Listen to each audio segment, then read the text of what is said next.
Guys, it's great having you on the show. I think we've got a lot to talk about. Oh, yes.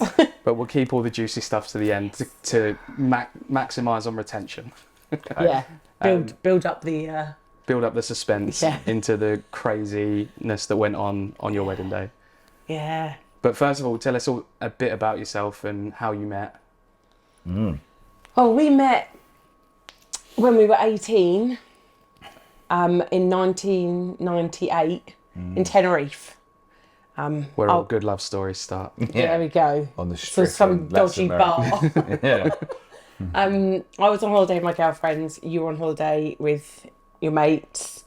And then we met, because we were staying in the same complex, weren't we? Yeah. We met and we sort of like had a bit of a holiday romance, but it was pretty casual, really young.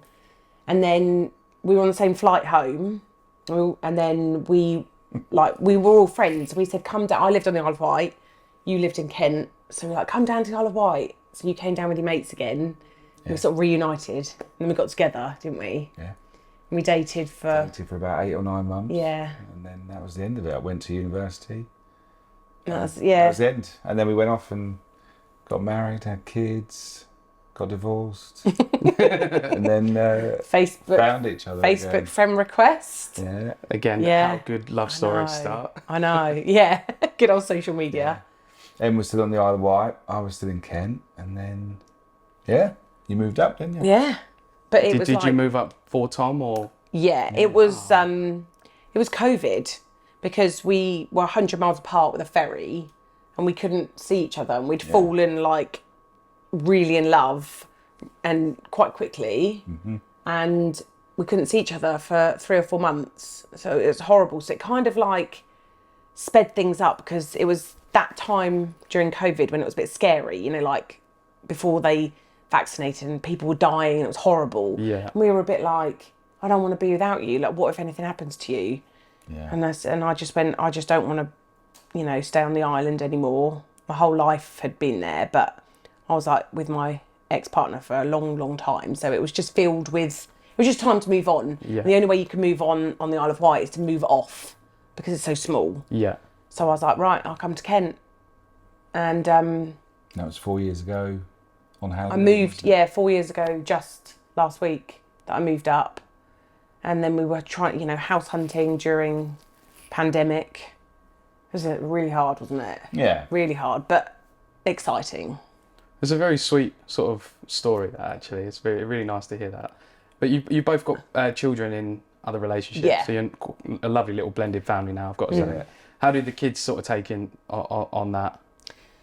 We were proper lucky. We were really lucky. Really, we still talk about it now, don't we? Yeah. It could have been disastrous, but we got lucky. I think when you've got a blended family, like other blended family people will talk to you because you've got this common ground and how you're navigating it. And I feel like sometimes I have to refrain from saying how lucky and easy it's been for us because I know it's not. It's really hard for a lot of people, but it's not. It was just all 3 personalities complement each other. Yeah. It's never been anything but really good. Probably because Dudley is the most laid back boy in the world and my girls are high maintenance, a bit like me. So it works. Well, you met Duds. I met Duds. He was the coolest He's man such going, a little dude. Yeah. Like his speech that he did for you was fantastic. Yeah. I mean, obviously you're an author as well, right? And you're quite the wordsmith yourself. I think he's sort of taken some traits on from you as well. It was a very, very good speech. And there was like no nerves from him at all. No. He's cool. He's a cool dude. He's a chip off the old block. So there was a lot of support from the kids. Yeah. Yeah, very much. I mean, we knew that we had to do it. Schooling was a big issue because especially for Phoebe. So she's now 17. So obviously she missed year 7 of school because of COVID. So she was like year 8 and it was kind of like we either have to do it now or post GCSEs and that would have been too long. Yeah. So we had to do it before she started, you know, getting to like year 10 or year 11. But yeah, it's been, they were all for it. I don't really know what I would have done if they weren't actually, but we didn't really think that. No. It, to be honest. I think it's like we kept coming up to Kent all the time and in our favour, like a novelty to start with, because it's like a holiday. Yeah. So when you say, do you want to move there? They're like, yeah. And they're all excited, luckily. And then we did, and they have never said anything negative about the move. So it's been... That's great, because it could have gone a complete 180 there, couldn't it? You hear some absolute horror stories with blended families. Yeah. And it's really nice to see, actually. They were, all three of them were great on the wedding day as well. So it's awesome to see. Yeah. Yeah, we're very lucky. So how did the proposal go down? Obviously, it was a hit because you're now a year into your marriage. You said yes. I said yes. Yeah. God, yeah. Thinking back to it, it was a party, an instant party, as in I arranged a surprise party for the moment that I'd proposed. Yeah. And I went round the road from us in a field. I wanted to pick somewhere that we could go back to. Yeah. And it would be significant. Didn't really mean anything to us in terms of the actual location, but it was a big oak tree in the field opposite our house, and we put on a picnic, and Dudley helped me with all that, and champagne, all that sort of stuff. Yeah, it was awesome. That party could have been a real bummer if you said no. I know. I was like, could you have said yes? Because you've arranged a surprise party. Either an engagement party or a breakup party. Either way. If you're there on your own, I said no. Yeah. No, it was lovely. It was awesome. Obviously, I had no idea. I just thought, well, you're quite a romantic. So Tom will often say we're going on a day date, and you just said, oh, we're going to go on a day date, August the 6th, I think it was. August the 6th. And I was like, oh, okay. Well, what do I wear? He went, I'll just wear like a nice dress, and I was like, right, okay, yeah. So just went, but we were walking, which I couldn't understand. And the walk to this oak tree is in like where we take our dog Lottie. So I was like, why am I walking on the dog walk route, all dressed up nice? But yeah, then it was, and I was straight away wanted to phone the girls. But he was like, no, well, I'm taking you for a really lovely lunch after. And I've got Jamie, his friend, to pick us up. And then he picked us up. And I was like, oh. And then we just went to this really nice golf club. And I'd never been there before. So he said, oh, I'm taking you to this lovely restaurant. I was like, oh. When I walked in there, like everyone was in there. All my family, all my friends had come up from the Isle of Wight. So it was really lovely. It's a great way of doing it. It was really it's quite unique lovely. as well, actually, I think. Yeah. You don't hear many, like, parties immediately. Usually, like, it's that, and then there's a month of planning a party to get it was there. brilliant. Yeah, it was brilliant. There was food, there was a cake. Yeah, it was really, really good. Well done you for arranging all of that, because most blokes don't really get involved too much in the planning process, let alone... Well, I got involved with the wedding planning quite a bit, actually, didn't I? Yeah. And how was the wedding planning process for you guys? We were talking about this, weren't we? It was fairly quick. So after the engagement, it was less than a year to get married. So we did everything quite quickly. We'd seen on Instagram where we got married, and I wanted a Christmas wedding, but that was either too quick or too long. Yeah. Because of the time of year. And you were just like, no. You really wanted to stay away from the traditional hotel style wedding. Yeah. You were like, don't want to go anywhere that I've been before. I just want it to be completely relaxed. So the place where we got married is literally like 5 minutes from our house. Yeah. But I think we really underestimated when you pick a field how much there is to do, and there's not like one person in charge. So that was pretty... So it wasn't a wedding venue, it was a farm. It was a beautiful, beautiful place, I must say. Yeah. And they literally just started in the last few years renting it out for wedding hire, but without any infrastructure. So it was just a field. That's all you get. You get the location. And I was dead against getting married somewhere that everyone had been to, all the hotels and stuff. And I've been to quite a few weddings in Kent. And we're quite different from that, because I like it. I like how sleek it is. So I was like, oh, okay, but you know, obviously we loved it. And when we went to see it, it was beautiful. But then, you know, you go back in the winter for another second meeting, and it's winter, and what place looks nice in the winter? So then I'd have like a meltdown and be like, oh my God, are we doing the right thing? Because it's... Have you done any gigs there since? I haven't, no. Yeah. I couldn't imagine how the day would have been if it rained. Oh, it was a disaster. Yeah. I didn't really think it through at all. I was like, when we went there, and we said, what's plan B if it rains? And they showed us plan B, which was, I'm sure they would have made it lovely, but in the winter it's a turkey farm. Yeah. And the turkey farm barn is plan B. Okay. So sounds like it would smell horrific. I was. Well, it would have held about half the guests. You had a lot of guests. Gone. And it was it's a working farm. So, I don't know. Yeah. I genuinely sit here and it makes me feel nervous to think about what would have happened. The whole thing was outdoors. Yeah.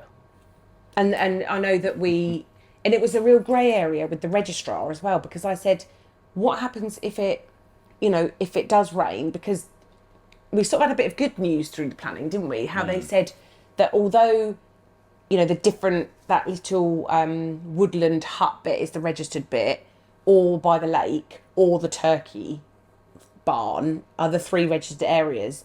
Since COVID, like, the rules had been sort of slightly changed, hadn't they? Where the place is licensed. So they said there's not going to be a registrar that's going to want to stand in the rain. So the chances are they'll probably just do it in the marquee. Yeah. But I was like, but how do we change from day to night? And how do we do that? We're all in there and it was filled. It was 150 people there.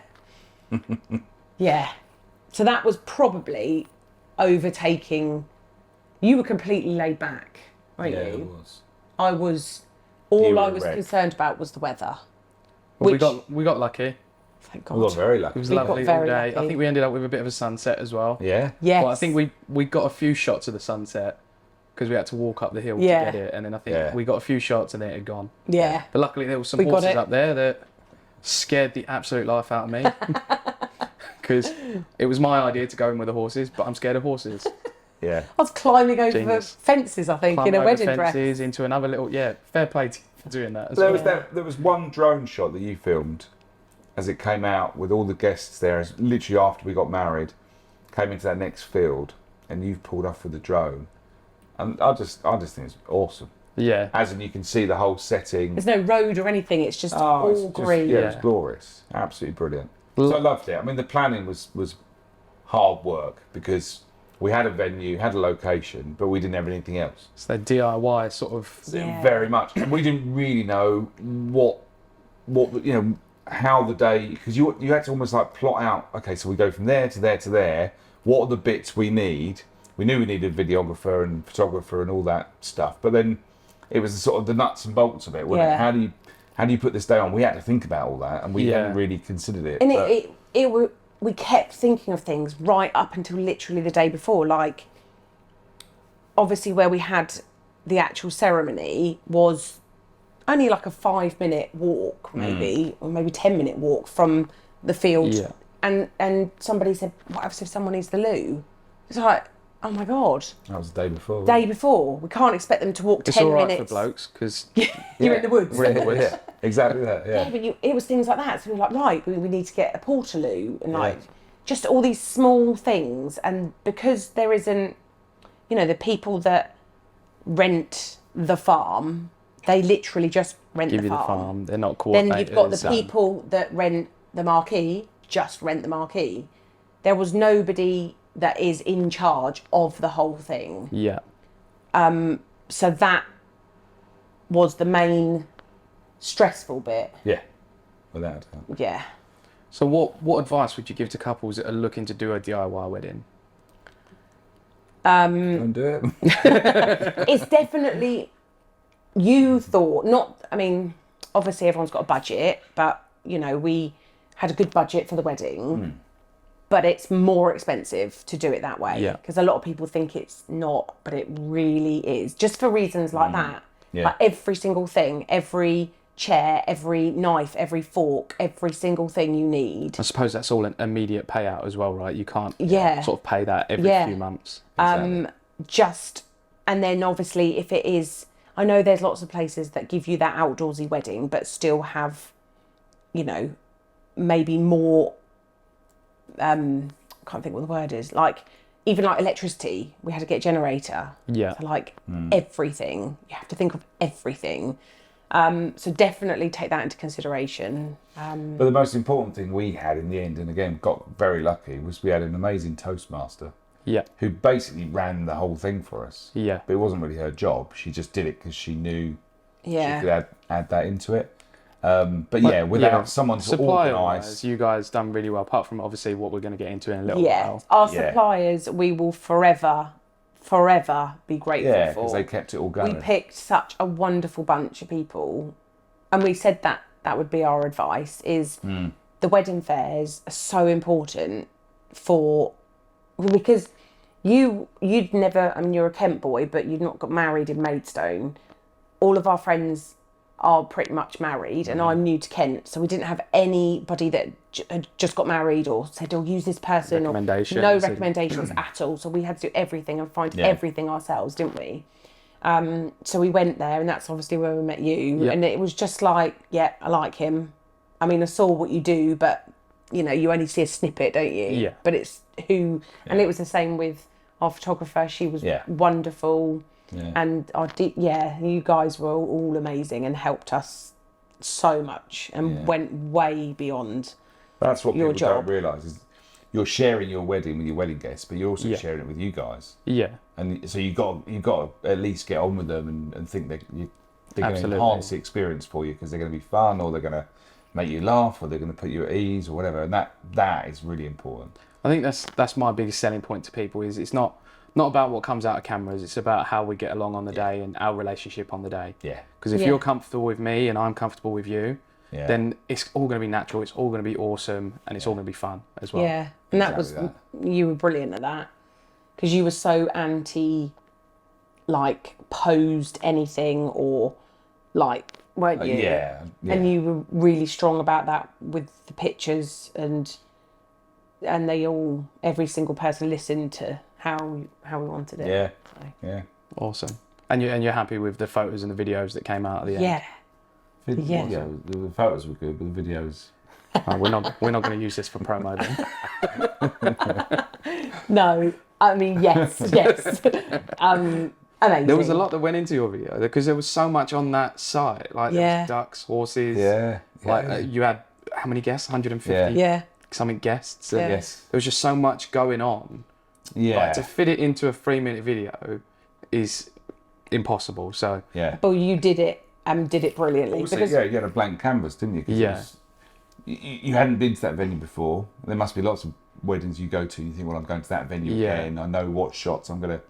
I guess you had a fresh canvas. But we said that when we were coming here, just like we maybe were quite naive and lucky with nearly all our suppliers. Obviously, like you said, we'll go into that. And we were naive. We're very trusting, aren't we? And we just like who we like. And if we like you, we booked you. And we looked at what you did and it looked great. But you are trusting because, like you said, you're seeing such a small part. Yeah. And then when you deliver, like, super quick as well, we're like, oh my God. I think we were on our honeymoon and we went straight on our honeymoon, didn't we? So so quick, and it was we were blown away. And probably not as quick now, not with 55. It's still quite quick to be fair. Good. I'm excited about the edit. Yes. If I could get home and start editing after every wedding, I would. Yeah. But my brain needs to rest at some point. Yeah. But no, I was very excited to get to your wedding and sort of get something out to you guys as well. Yeah. Yeah. So what did you prioritise the most when it came to planning your wedding? Well, all the usual big things that you know, like when we'd gone to the wedding fair and met you, we sort of like, play it cool a little bit, like, oh, we'll be in touch. And I think we came back round to just book you in about 10 minutes. Yeah. Because we know that if we left it, someone else could book you and then we'd be disappointed. So we booked all the big parts, didn't we? Yeah. But our priority was making sure we had the food and catering side of things sorted, because that was the most important, I guess, wasn't it? Yeah, I think that. So we prioritised. We booked photographer, videographer, obviously venue first. Yeah. The catering part, and then things like decor and stuff. We just did that bit by bit, didn't we? Yeah. Yeah. Just the main things so that we got who we wanted. Yeah. Is there anything that you didn't get on the day that you wish you'd have booked or got? I don't think so. Not for me. We weren't. Funnily enough, we weren't going to have a Toastmaster, were we? But our photographer, she said, "You've got a lot of people. I really think you should get one." And again, I think that's why it's lovely to have a relationship, because we didn't feel like, she was working on commission for the Toastmaster. Yeah. We just thought, she knows her weddings. She's really lovely. We're going to take her advice. So we booked her. Again, she was the only person that she'd said, "Look, I work with her all the time. She's brilliant." And I thought, well, we'll go with her. So we booked her. We kind of didn't really know what they did. I've never been to a wedding with a Toastmaster. Have you? Yeah.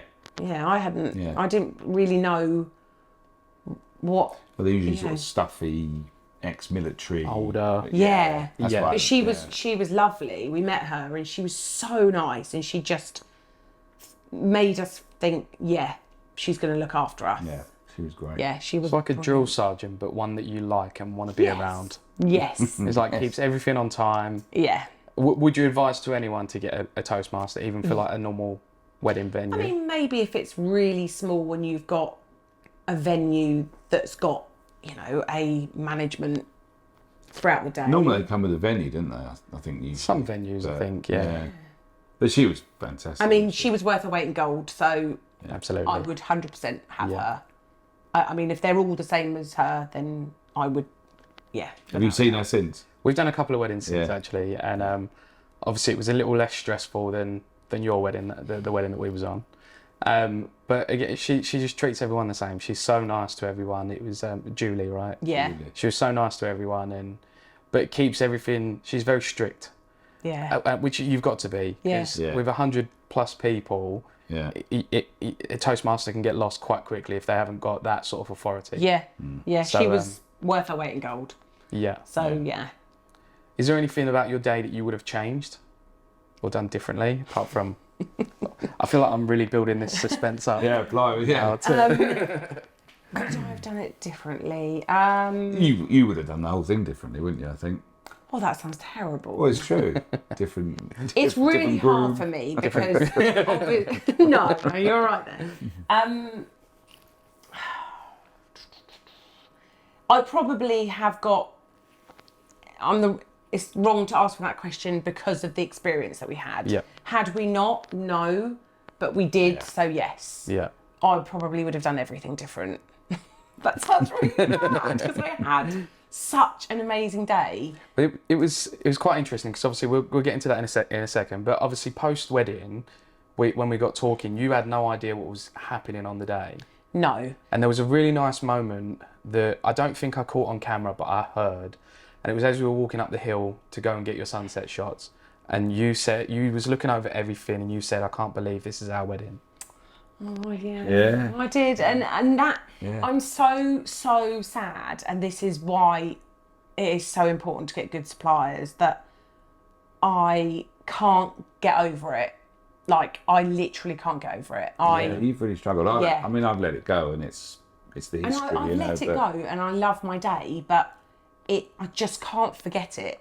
Like, it's just a massive black cloud. Yeah. Which I almost feel like I wish I didn't know, because I didn't know if no one had told me. Yeah. But of course you find out. You've got 150 people. Yeah. Somebody's going to say something. Then you're going to ask questions. Then you're going to phone people. I mean, we phoned everybody, didn't we? Including yourself.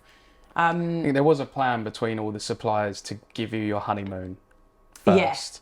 And then obviously, because you guys deserve to know.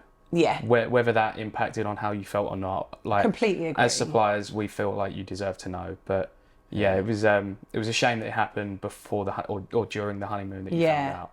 It's sort. I can't remember. I think it was on the Sunday, and some of my friends were like, I can't remember what they said. Maybe mentioned something about the food, or I didn't. We phoned Julie, didn't we? I think. And she was. She said the same. Like, we really didn't want to talk to you about it. I said, look, I need to know, because it was just like, I just needed to know.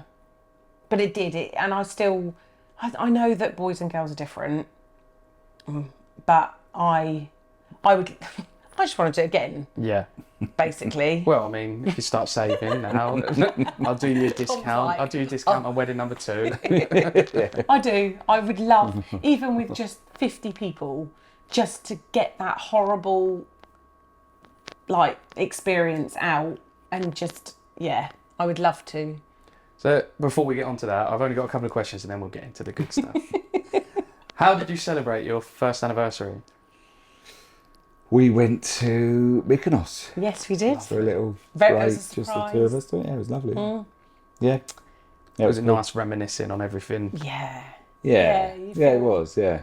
We sort of made a rule, didn't we, that you would do the odd numbers and I would arrange the even numbers so that we always get a surprise. Yeah. But you did good on the first So you one. got And I Oh, got anniversaries? Yeah. Oh, okay, so you get 135. Obviously, I'm a travel agent, so normally it would be down to me to sort out travel. And I thought, well, I love a surprise as well, and I don't want it all to be on you. So we said, Tom will do the odd numbers, I'll do the even. That's actually a great tip for couples that are getting married on how they split the celebrating of anniversaries. I've never heard anyone do that. That's great advice for people getting married, actually, or even if they are married already. Yeah. Exactly. It takes the stress off of both of you or one of you. Because I know it can be sometimes like tradition is like, I know with my parents, my dad arranges all the surprises. Yeah, he does. But I think, oh no, it's nice for you to have one. So that's how we've done it. Yeah. Oh, nice. Our parents have both celebrated their 50th, haven't they? Yeah. In the last year or so. Your mum and dad last weekend. So, yeah, I think we got to make it till we're 93. We said this. Aspirations. That's good. That's the goal. Yeah. Yeah. And then we'll be like, no, right, that's fine. There we And go. we'll call it a day now. Yeah. That's it. Yeah, we got there. 93. Back on Tinder. Yeah. We're at 93, maybe Grindr, I don't know. What's one piece of advice you'd give to a newly engaged couple that are just starting their planning journey? Blimey. Get recommendations if you can. Because if they've done... Yeah. You're right, because we're that much older and we're doing this for the second time, we don't have a group of mates that are all getting married at the same time, and that would be helpful, wouldn't it? Because you can share tips and stuff. I think, obviously, as we talk about the main issue, is nobody can be brilliant at everything, and we were quite missold by a big supplier that they could do everything brilliantly, and nobody can do everything brilliantly. So you just got to focus on that one expertise that person does. Yeah. That's not really, I don't know if that's advice or... I think it would definitely be helpful for someone out there. Yeah. I think you've given great tips, advice already, so it's just sort of little cherry on the top. And trying to enjoy it. I mean, you were dragging me to a wedding fair every weekend, and it was getting a bit much. But I think we met at a couple of shows where you had work. Yeah, I was busy. I was a busy period. Yeah. I just said, you've got 1 year of this, and you never have to come again. Yeah. Until wedding number 2. Yeah. You'd still go back and do them anyway, wouldn't you? Just have a look round. You'd love it. them. We went to the big one up at Olympia. Yeah. Which was cool. Wasn't it? That was a good one. You just it's more ideas. I think, do you know what? I think that could be a tip, because obviously when you go there, say like the styling people have this beautiful table laid out, the next one, it'll be laid out differently. Yeah. You might just get different ideas. But I think going to the wedding fair to meet the supplier is so important, because you've got to bond, you've got to gel, haven't you? Face to face, I've always found much better than emails and phone calls. And then if you can, and you're in a position where you can get recommendations, 100%. And also, I know everyone's got a budget, but if it's not going to make it out your budget, maybe reputation is more important than cost. Yeah. Within reason. Yeah, you're right. Everyone has got a budget, but if it's like, a small amount, and it's a difference between I've never heard of this person, I don't know anything about them, they don't have any reviews, they've got no socials, to I'm a tiny bit more, I've got 5-star, everyone rants and raves about them, try and go with that and cut a corner on something else. That's what I would say. It's the whole tattoo pricing. I always say to people, You could find a tattoo artist that'll do something for 50 quid. Yeah. But it'll be pony. Yeah. Compared to someone who's doing it for 500 quid. Yes. Yeah. So is it worth? Because that's a lifetime for you, right? All these memories for you are. It's a one-off, isn't it? And you soon forget about the price. Like it's all important at the time, but a year, 2 years down the line, you don't really think about it. Yeah. Well, if you financed it until you were 93. Yeah, exactly. God knows how many weddings you can have done by 93. So I'm definitely having another one. Whether it's with you or with not. Tom. With Tom. So let's talk about the horror story that happened behind the scenes on the wedding day. I know we've built it up a little bit, but well, it wasn't that bad. No, it was. Oh, it was. Well, we came across. So one of the biggest things, as I said, was because we had to arrange every element of this wedding. We almost felt like we needed somebody that was a company that would be like, "Oh, I can run it for you." Almost like they were like a venue, but that sourced from outside. Yeah. Anyway, went to a wedding fair, and we saw this couple who had like, kind of, looking back, I don't think they quite knew what they were advertising, because it was like half venue, half like event styling. Yeah. And we just spoke to this guy who was really pleasant, and we said, "Oh no, we've sorted a venue. We just need food and styling." And straight away he was like, "We can do all of that." I thought, "Oh, okay." Music to your ears. Yeah, straight away. I can do all of that. Well, funny enough, the only thing we didn't want from them was their styling, because their styling wasn't to our taste. Yeah. So we said, "Well, we don't really want your styling, but we need someone to do food and to basically just run it." And they were like, "Yeah, we can do it all." So that was, and everything we said, they were like, yeah, we can do that, we can do that. And so this like, is when, okay, going back to what we said before, it was like, how can you do it all? And we would, red flags now when you sort of thinking back. Because we were saying, she said, "Oh, I can do the floristry, I can do the food, I can run it for you like a Toastmaster. We can do all the event styling, we can DJ, we can run the bar." You know, and you're like, whoa, okay. Yeah. And I am like very particular with, don't laugh, with things like, well, actually, I digress. We should go back to the beginning. So we met them, had arranged a meeting. Yeah. But we sort of like, "Oh, I've got a florist. We don't need event styling. We don't," and so we sort of stripped it back, and then we just mainly focused on the food, didn't we? Mm-hmm. So we went.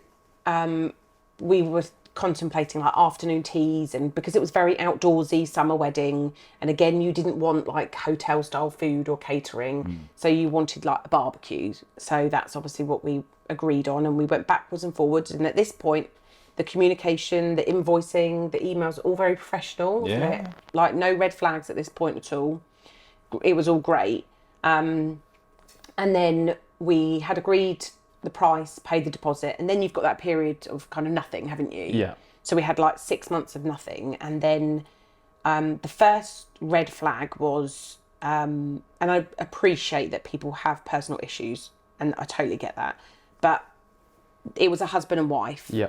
And the wife's family member had sadly passed away, which I completely get, and I was like, "Don't worry, contact us when you're ready." But this went on for about 2 months. Yeah. And we were then only a few, February, March, April, May, June. Even a year before is quite tough when you're trying to arrange We were everything. 4 months away from the wedding, and she had gone AWOL, and I was really panicking. And then all of a sudden she came back, which I was like, okay, but now we're on like, we haven't got long. The second red flag was sitting down talking to them about, we decided to have canapes, but again, you didn't want sort of high-end smoked salmon caviar. Yeah. You wanted almost like little hot dogs and burgers, like kind of like party food, but in a nice way. And I am, as I said, was quite particular. So I remember saying, I don't want like a Scotch egg bought from Tesco's. I want like, when a Scotch egg is homemade, so it's a bit like bobbly and like the eggs like runny and it's like really lovely. She's like, yeah, absolutely no problem. And then it would go into so much detail, wouldn't it? About that she makes these sausage rolls that her family, I mean, we're talking like she went into so much detail, make these sausage rolls that every Christmas and all the family look forward to it, and the best sausage rolls. And we were like, oh, sounds great. And then we were like expressing how we like good food. So even though we're having a barbecue, and I said, and I appreciate this is very tricky, I said, but we're feeding 150 people. Are we able to try the food that you're going to provide? They wouldn't do it, would they? No. And I was like, so I thought, hang on, this is really hard. But I kind of got it because we weren't in a normal hotel environment. Yeah. So what are they going to do? Invite us around their house to have a barbecue? I mean, if that's their business, I think then that's what they should be doing. But we're so... Oh, well, you see, it wasn't their business. Their business was styling things. And that's, so another red flag, wasn't it? The next red flag, but every time we would meet them, she was a good saleswoman. Yeah. Not so much him. He was dreadful. Wasn't he? Yeah.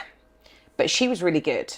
And we'd go away and we'd be like, and we kind of felt like they're just a married couple and they're going to think, we actually thought they would care more than a corporate company because we thought that like it's a common ground there. Yeah, and they just want it and they were excited and they were very lovely. She was very lovely.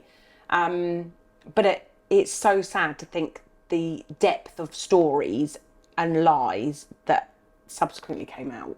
Just really upsetting. So talk to us about what happened on the actual day, because there was we've obviously spoke about this secondhand. So obviously on the lead up to the wedding, all that we know is that we've got a barbecue for 150 people. We've got canapes on the drinks reception, and we've got a starter and the wedding cake as pudding.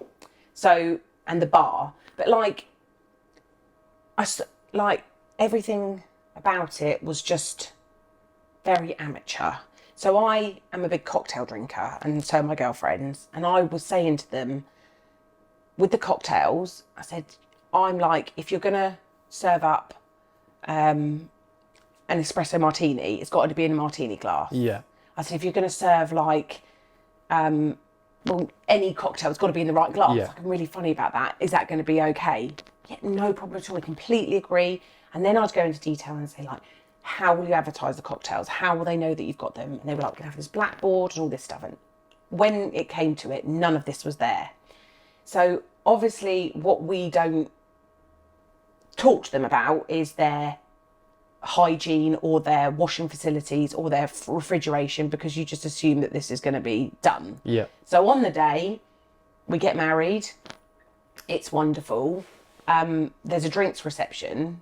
I don't notice anything through any of this at this point because I'm so on much going on and I'm loving it. So everything that I'm saying is told after. Well, we sort of had a realisation after the event, really. Because obviously with the top table as well, we got fed first. So all these things I'm about to say, because of our amazing suppliers, we didn't actually know had happened. So things like I was expressed that we drink a lot of Prosecco. Don't run out of Prosecco. Do not run out of Prosecco. And it almost got to a point of, we won't, wasn't it? We won't run out of Prosecco. Drinks reception. And before speeches as well, right? Oh, that was half an hour after we got married. The drinks reception. Yeah. So one of them went down to Tesco's to buy more Prosecco. Eventually. Yeah. Well, eventually. Yeah. The canapes were exactly, it makes me cringe, exactly what I said. Shop bought, and I know this because we were like, where are they? Oh, they're just down Tesco's buying the canapes. And you're like, what? Scotch egg cut in half and put on. And they told you that, someone told you that on the day that they were at Tesco's buying the canapes. Yeah. So they didn't even have the respect to buy that before and refrigerate it. So it was all the morning of. Yeah. Or even to buy the type that we'd asked. From a farm shop or whatever. How we'd said, we were really specific. Like, I don't want just cheap sausage roll. It's got to be nice and rustic and good quality. So then obviously we ran out of Prosecco. The next thing I know, we moved. So the drinks reception is an hour, I think, maybe not even that. I don't know. We moved to the main wedding breakfast. They've run out of glasses. So all Tom's pictures, as we're walking in, he's got a plastic glass. Oh no. When you're like, oh my God. Anyway, we sit down.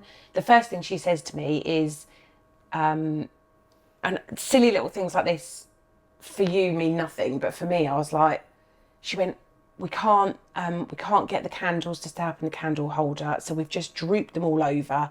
And like, she'd promised me she'd do all this for me, and like, you know, the wicks of the candle Which were is like a little bit ironic as well as a stylist. I know. Yeah. So already I like looked at it, but I still looked at it and thought it looked beautiful.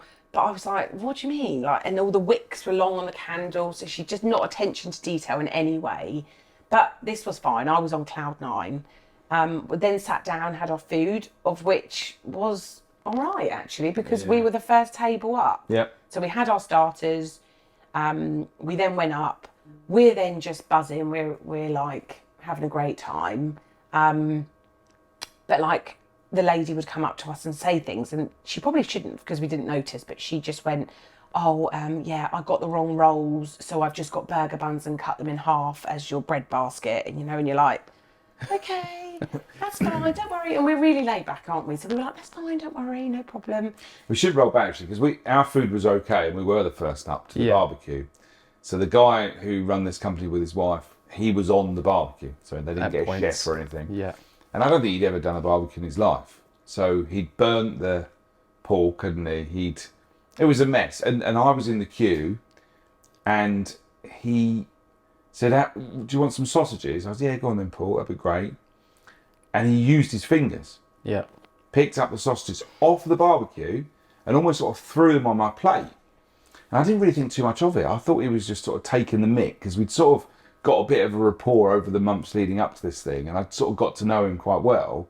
And I thought he was just doing it almost like a piss take, as in, well, you know, you're paying for this. But this is the experience everyone got. Yeah. And after, again, I don't know if I'll put this in the email, but after seeing what he had been scratching at certain points. Well, it was just like, you know, and so I remember what we'd pick. We'd had like pulled pork, we had burgers and sausages. We'd already been refused to try the food, because we were like, I don't want it to be a cheap pork sausage, I want it to be a luxury pork sausage. And I was like, where are you getting the bread from? What are the rolls like? I was really picky. I wanted I even said, how are you carrying the canapes? Are they signed? You know, is it going to say what it is? Is it going to... Well, as a DIY wedding, there's a lot more pressure on you, I think, as well, to get things perfect. And I love things to look pretty, and then, you know, the display of... So obviously the accompaniments were like new potatoes, coleslaw, and I remember saying, what I don't want, I said, is a table that looks like you're at like a school fete with just a bowl. And I said, I want it to have like, you know, crates and flowers and look really lovely. Everything I'd asked for was just, they didn't do. But like I said, I don't really think on your wedding day you want to eat that much anyway. So we were okay. It wasn't a big deal. But half the guests didn't really get enough food. No. Because they'd run out. It was quite... so my first actual seeing of what was going wrong was when I think they burnt the pulled pork. Yeah. And it was one of your bridesmaids that came running up to me while I'm filming you mingling. The blue roll had caught on fire. Yeah. The tissue roll had caught on fire. Right. So he had this big industrial sized barbecue next to right up against a plastic table with blue roll on it. And obviously it was a bit windy, so the flames are flying on it. Yeah. And it was, I don't even want to say 2 meters away from your teepee. Yeah. And the blue roll ended up falling onto the floor, which I think we managed to get hold of. It could have been disastrous. Tragic. Yeah. And he come running out and picked it up and put it out as if nothing had happened, didn't even say thank you or anything about that. So that was the beginning of what we had started to see from that point. It, as well as what's terrible is, apart from the terrible service, the hygiene, because obviously what we were going to go down the route legally, weren't we? Because we had spent the biggest part of the whole wedding budget is food. Yeah. And it was for 150 people. And what was really important to us and what we kept saying was, we don't want them to go hungry and we want people to drink on us. So we paid for 5 bottles of wine per table and everybody got 2 bottles. So they just ripped us off There was no fluffing that up. They ripped us off. And then obviously the people went hungry. But there was still serving tables while you were doing your speeches. Yeah. And you had a lot of, you had 5-6 speeches? Yeah. Something like that. Both girls did one. Your dad, you two. Yeah. And it was really hard to watch because they kept walking in front of the camera, putting plates down. And I think there was still like 5 tables left that hadn't got food. And I'm just like... Yeah. But they assured us that they would have at least 10 staff. Now, 10 staff for 150 people is not even that much. Well, bearing in mind you're supposed to have somebody on the bar, surely at least 2 people on the bar. So they had, I think, about 4 people. Well, when we arrived at the top to get shots of the tables and the venue before everyone else gets up there, it was it was a red flag for us again, because there was 2 young girls there that were helping set up the tables, and there were 2 middle-aged women there, and then obviously the 2 owners. And then by the time you guys got up to the top, the 2 young girls had gone. That was their shift over. Right, and nothing, it's not an ageist sort of thing, but these 2 ladies were a bit overweight and a bit unhealthy. And even they were saying towards the end that they don't know why it's just them. Because I don't know whether they assume because you're going up and getting your food, they don't need any more staff. I have no idea. Well, I think we do know. I think they took our money and then tried to produce the day as cheaply as possible. Yeah. That's what they did, which is outrageous, it's really. Just, you know? But you could pick up the story better than us, mate, because you saw more than we did. We were in the bubble. You saw all the health and safety shit behind the scenes. It was really hard to watch and not say anything on the day. Because obviously we could see how much fun you guys were having. Yeah. And it's hard to then go up to you and say, look, we're going to ruin this fun you're having and tell you all the bad stuff that's going on. But, you know, just like for there not to even be anywhere to wash your hands. Yes. Like nowhere for them to wash their hands. There was so much... and all the plates down the back, just on the floor. And that was the worst part to see, I think, because obviously after everyone had been fed and stuff, they brought their van up and they offloaded a bunch of buckets to put all the dirty stuff in, which... Fine, whatever. There's not a lot of cleaning facilities there, but literally just round the back of this tent, they were just shoved, thrown and stuff. And there was a bowl of meat next to, I think your cake ended up getting put next to it, and all the children were running around at the back, and there was such a lack of care. Yeah, and I think that's the worst part. Yeah. It's just we don't care. And it sounds silly, like the little thing. Obviously, you cut your cake for your dessert. And I think it was me and the photographer ended up cutting it into slices so that everyone could have a dessert. But obviously by that time we're getting ready for speeches, because we didn't actually end up having a break, because obviously we're doing stuff behind the scenes for you. And I think 3 or 4 tables maybe got a tray of cake, and we said to the lady running it, you're going to have to take over now, because God knows what she was up to. Don't know. Like obviously still trying to figure out food. Yeah. But obviously your evening guests started to arrive and the cake's still sat out there. Yeah. I can't move because I'm operating the camera. Nikki can't move because she's doing her photos. Yeah. Mm-hmm. Julie's obviously doing other stuff behind the scenes. I think your evening guests started eating the cake. And it was really horrible to hear, because once the speeches are done and then you did your grand exit, it was hard to hear, because there was a few guests that was asking about dessert, and like quite loudly. And that could have obviously looked at like an impact on you guys, that it's your fault for not... Well, this is what we felt like through the whole thing, is that, you know, there was 150 people there and 10 people on a table. 2 bottles of wine is going to give everybody a glass. And I felt... I hated that, because we paid for 5 bottles per table. Yeah. And that's what I hated, the fact that it made us look like we're being quite tight, really. And I don't I don't know whether they knew what they were doing and what sort of impact it could have had, because obviously we ended up staying quite late and catering all the evening festivities and stuff like that. And the guy who ran it ended up coming up to me and asking if I was all right and if I've had a good day. But he was smart, because he'd done it in front of all your guests. And what am I meant to do? Am I meant to shout and scream at him there? I know what you mean by that, because at the end of the wedding, the next day we went there, and because again we had so many suppliers that we sort of went and cleared up, and they were so lovely to us, and they said, I hope you've had the best day. And I'm kind of thinking at this point, like, really? are you actually asking us that? When you have I mean, the food part obviously was terrible standard. Could have been terrible very service. dangerous. Yeah, people could have got really poorly, and they under-delivered. But that part, you kind of think, well, in their opinion, maybe they think that that's fine. Did it right. But the part where they've outright ripped us off, like holding back 3 bottles per table of like 15 tables, and the bar, I mean, that was just a joke as well, wasn't it? It was all just an absolute shambles. The DJ was having to sweep the dance floor. Yeah, we all ended up sweeping and moving the tables. And again, it was... I think I said this on the podcast yesterday, that a lot of people think that we're just videographers. We just show up, we film, we edit, and that's our job done. It's far from that. Like, especially if you care about what you're doing and the people that you're working with. And nothing that we could have done that day was too much for you guys. Honestly, we say this... We say all the time that we forever grateful because we didn't know what was going on, so we left there having the best day ever. Which I'm really glad about. Yeah, and it's really sad, and I wish there was a button I could press to not feel it.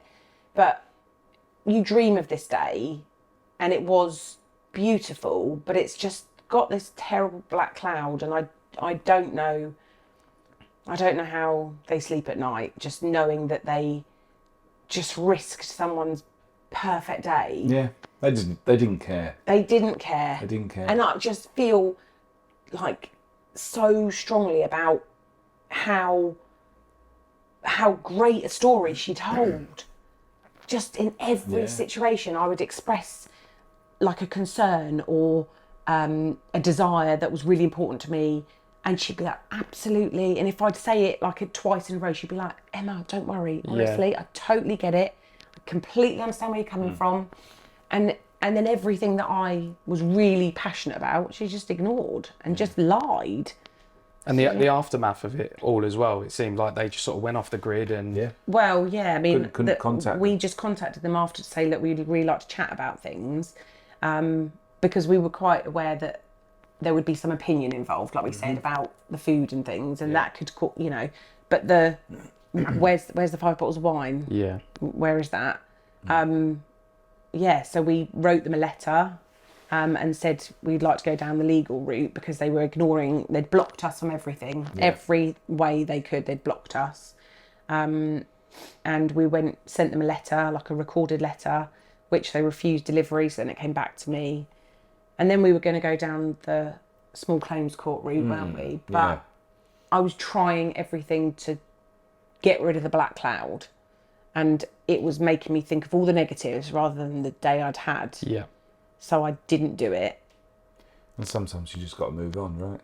But it's quite an interesting market that you're in, isn't it? It is, yeah. Because there's a lot of genuine people and there's a lot of disgenuine people. But you've also got a privilege, haven't you? Because you're involved in someone's most important day of their life. And they just did not care. They didn't get that. And you think, well, why are you in this game? What are you doing? Get out of the wedding market. Yeah. That's what I thought. Yeah. So do you think, obviously, because you couldn't get in touch with him after and the small claims court sort of went down, do you think that's why you sort of still stuck in how you're feeling? Yeah, I think I probably should have pursued it. I think it might have given me a bit of closure. Possibly, yeah. Because it's... Yeah, we spent a lot of money. It was a lot of money. It was, probably a third of the wedding budget. Yeah. Went on that, and it was an absolute shambles. Hygiene, standard, service, general ripping us off, and just ignoring every detail of everything I'd asked. Yeah. He came up to me on the morning after. We went down to the venue to help clear up. Yeah. And he came up to me and shook my hand and said, "Yeah, let's stay in touch. I think we're going to be, we're going to be friends, and let's stay in touch." She said the same to me. And did you know what had gone on at this point? No. I think it would have been a very different conversation, wouldn't it? Yeah, it wasn't until the day after then that we spoke to Julie, and everything started to unfold. And they know what they've done wrong. Oh, they've got to know what they've done wrong. Yeah. I think actually, if I remember rightly, wasn't she, or him, moaning about one of the suppliers being quite demanding in some aspect of something because they couldn't clear the tables away in time, and they were almost like flipping it. I can't remember what it was, but yeah. And like you look. I think that may have been me, because I think it may have been the turnaround for the dance. Right. Because I'm asking when and how they're going to get these tables moved. So there's a lot of tables. Yeah. And I think again, it was the same sort of, the vibe of the day was, we get to it, we've got a lot going on. Yeah. So obviously we know at that point you ain't getting to it, so we're going to just get it moved ourselves. Because there's a lady that's like sort of almost like the second in charge, and she was visibly stressed out and just like, I'm doing it as quick as I can, because it was all on her. I don't know where Polly was. I don't know where Paul was. Don't know.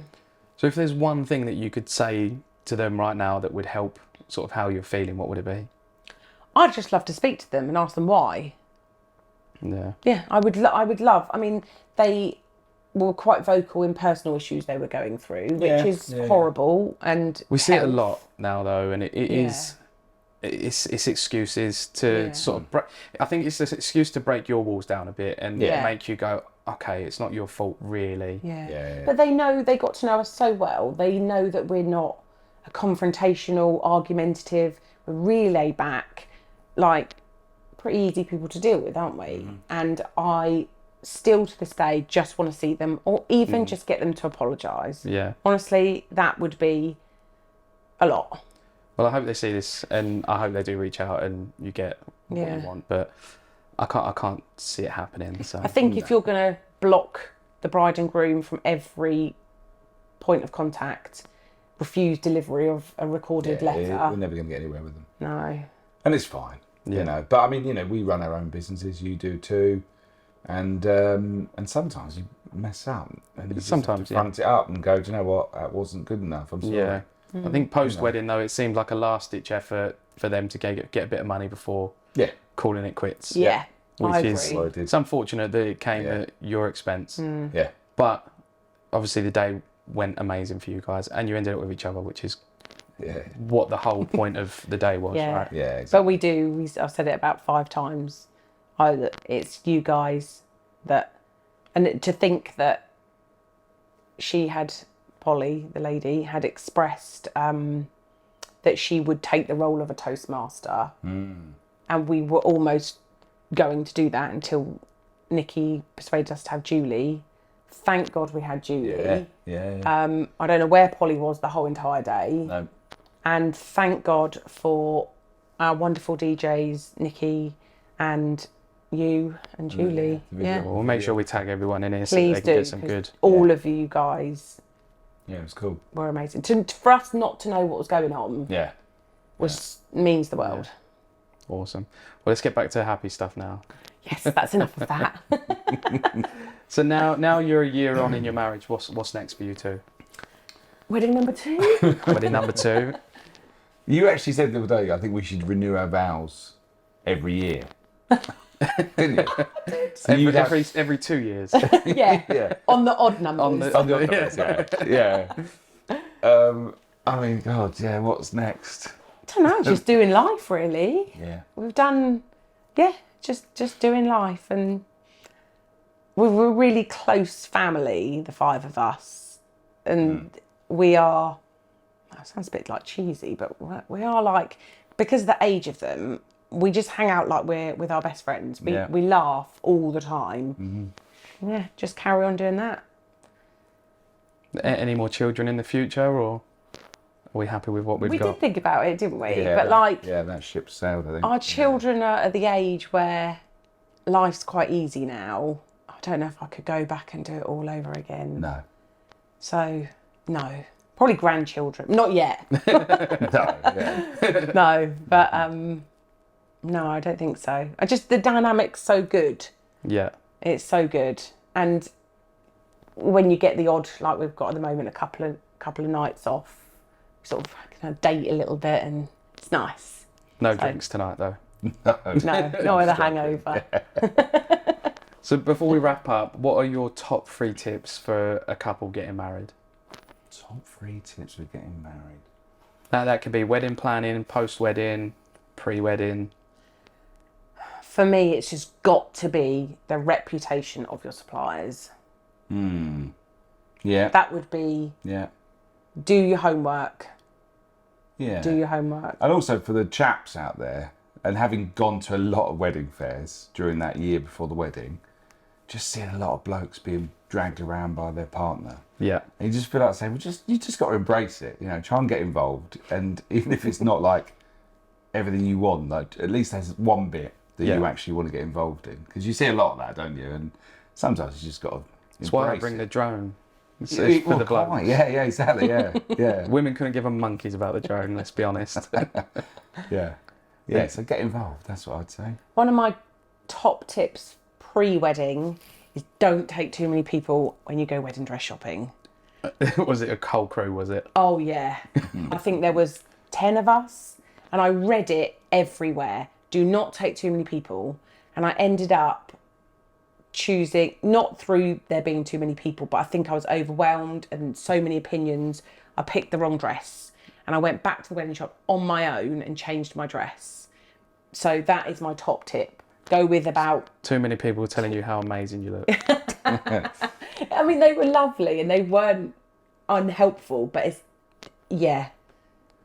On that, your description of how you wanted her to look on the day is still my absolute favourite. Was it a slutty princess? That's it. That's it. That's exactly what I got, yeah. I remember going into the wedding shop and they'd be like, what sort of dress? And I went, okay, the criteria is slutty princess. So sexy, but princessy. Yeah. Princessy, that's exactly what you Fine balance. Yeah, apparently I hit the brief. You did, yeah. You did. Well, you both look great on the wedding day.